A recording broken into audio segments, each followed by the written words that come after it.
ধন্যবাদ আপনাকে। আপনারা জানেন যে চিন্ময় কৃষ্ণ দাস ব্রহ্মচারী বাংলাদেশের সনাতনী সম্প্রদায়ের 3 কোটি সনাতনী সম্প্রদায়ের মুখপাত্র। শুধু 3 কোটি সনাতনী সম্প্রদায়ের না, সারা বাংলাদেশের এবং বিশ্বের সনাতনী সম্প্রদায়ের ইতিমধ্যে আইকন এবং লিডার হিসেবে আবির্ভূত হয়েছেন। তার এই বিভিন্ন জায়গায় যে কর্মসূচি, সেই কর্মসূচির সফল হওয়াতে আমি মনে করি যে দেশি বিদেশি চক্রান্তের মধ্য দিয়ে এদেশের সনাতনী সম্প্রদায়কে কণ্ঠরোধ করার জন্য 25শে তারিখে আপনারা জানেন যে তাকে গ্রেপ্তার করা হয় এবং 26 তারিখে তাকে ওঠানো হয় চট্টগ্রাম কোর্টে।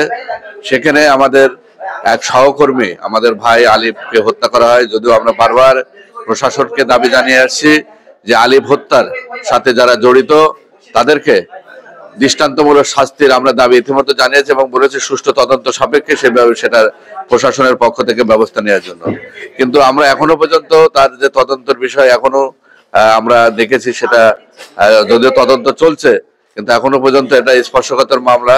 2 মাস হলেও সেটা তদন্তের বিষয়ে কি অগ্রগতি হয়েছে আমরা জানতে পারিনি। তবে আমরা এতটুকু বলতে পারি যে বাংলাদেশের সনাতনী জাগরণ জোটের কোনো কর্মীরা এর সাথে জড়িত ছিল না এবং জড়িত থাকার কোনো প্রশ্নই আসে না। কারণ সনাতনীরা সবসময়ের জন্য সনাতনী সম্প্রদায়ের এবং প্রত্যেকটা মানুষের জীবের কল্যাণ কামনা করে।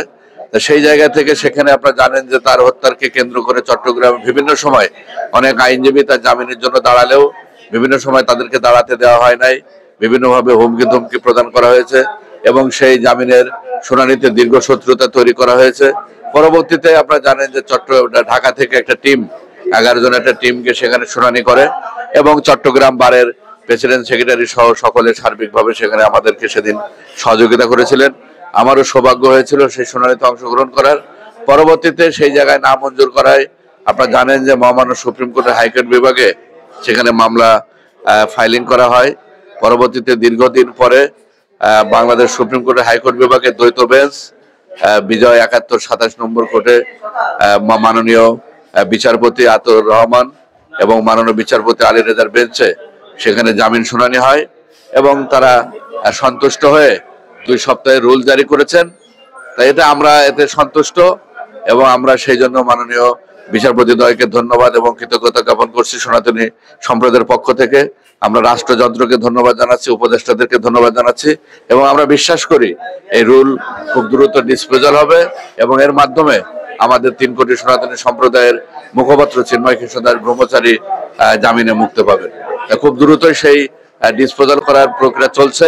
ইতিমধ্যেই আপনারা জানেন যে নোটিশ দিতে হয়, এটা রুল জারি করা মানে যারা রাষ্ট্রপক্ষ আছেন, তাই ইতিমধ্যে সেই নোটিশও জারি করা হয়েছে।